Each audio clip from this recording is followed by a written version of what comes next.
name is Beth Simmons, and this is my second speech for COM 101. It's the how-to speech. New technologies come into existence every day, but newer technologies soon take the place of those older technologies. VHS, Walkmans, and 35mm cameras have also come to this fate. That's what makes a lifetime of knitting that much rarer. Over its 2,000-year lifespan, knitting has existed almost in the exact same form for that amount of time. The techniques of knitting can be used for creating sweaters, scarves, or anything from tea cozies to coasters. There are even radical knitting projects that have consisted of tank covers and football field-sized murals. The project I'm going to show you is not quite that in-depth, but it's a technique that can be used for both scarves and blankets primarily. The first step in a knitting project is selecting the right type of yarn. For our project, I selected an acrylic yarn. Acrylic can be very useful for a lot of different reasons. It's durable, it's washable, it's also very easily matched. If in the middle of my project I run out of yarn, it's really easy to go back to the store and get the same brand and look up the dye number and find almost a perfect match for that yarn. The label of yarn tells us a lot about the yarn, but the thing that we care about most is the size of needle that's best used with this yarn. If you look on the back, there are two icons, one with knitting needles making an X, and the other with a crochet hook. The knitting needles are obviously the one that we care about most. It tells us that we need a size H needle, that's 5mm. After we select the right yarn and the right needles, we can begin casting on. Casting on is just a fancy name for the first row of stitches that you're going to get on your needle. You start by making a really common slip knot. Most of us learn how to do this in Boy Scouts, Girl Scouts, or your beginning art classes. You take one needle and slip it through the loop of your slip knot, tightening the slip knot onto the needle. You then have this tail. This style of casting on is called long tail casting on because of this tail right here. This is what you use to make your first row of stitches. So you have to make sure that you have a long enough tail for the amount of stitches that you want. You then take the tail and wrap it clockwise around your thumb. The end of the yarn that's still connected to the ball goes at the back of your index finger and the front of your middle finger. Your ring finger and pinky then come and grasp the ends of the two pieces of yarn, creating a diamond between all the different sides of your yarn. To begin your first stitch, you take the tip of your needle and bring it down in front of all of your work and to the side of your thumb where the long tail of the yarn rests. Pick this up from the front to the back and lift it straight up to the yarn that's around your pointer finger.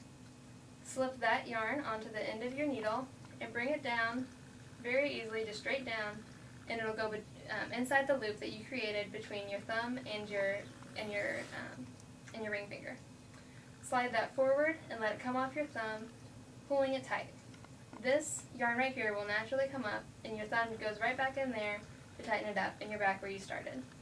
You can do this pretty quickly, unless it slides off, and then you can just slip it right back on and correct your mistake and go back to doing that same thing. This stitch is really great for mistakes. If you make a mistake, you just pick right back up and keep going. And using one needle ends up being a lot faster than using two and some other styles of casting on. For a scarf, you would typically cast on about 30 to 40 stitches, but for our purposes, for time, I'll cast on about 10 to show you what the next step is. Once you start going, it can be pretty quick and just keep tightening those stitches right onto the needle. Okay, so when you have a row of stitches on your needle, take the stitches in your left hand, putting your finger on that last loop to keep it from slipping off. Pick up your other needle with your right hand and make sure that you know which end of your yarn is the tail part and which one is connected to the yarn. The tail part will not be used anymore in your project. That's probably just going to be tied off later or woven back into your work. So just go ahead and let that hang there and don't worry about it. With the yarn that's attached to the ball, take it to the back and just hold it lightly so that it's out of your way. Now looking from the front of your work, take your needle and slide it into your first loop from front to back. This is a knit stitch. There are many variations of this stitch, but this is the basic one that will allow you to do both scarves and blankets. Now, once it's in the back, take your yarn that's in your pointer and your middle finger and wrap it counterclockwise again around the end of your needle. Pull that from the back to the front, creating a new loop on your right needle. Once that new loop is on there, go ahead and slide off the old loop off your old needle, off your left-hand needle. For me, my tail has gotten wrapped around my work, so I'm just going to pull that out, and I probably won't have to do that again for the rest of my project. Now, I'll continue in that same style until I finish my row. I'm sure you've heard of the variation called a purl stitch, and it's basically just a backwards knit stitch. But for this scarf, all I need to do is just do row after row of knit stitches. You'll end up with a very tight, very warm scarf, and that's what makes this stitch ideal for a lot of different projects. After you finish this row, you'll be able to just turn it around and keep on going just like you did after you cast on your first row. The art of knitting has been around for many, many years, and the simplicity will continue to keep it popular with newer generations. While it may have began as a way for people to make clothing and keep warm, the value of knitting is much more intrinsic than that. The rows and rows of scarves and sweaters at your local store renders the original need of knitting almost extinct.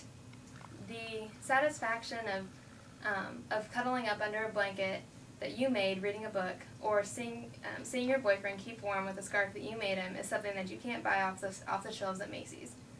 The 2,000-year-old art will continue to succeed as long as happiness can be taken from seeing work that you've created with your own hands.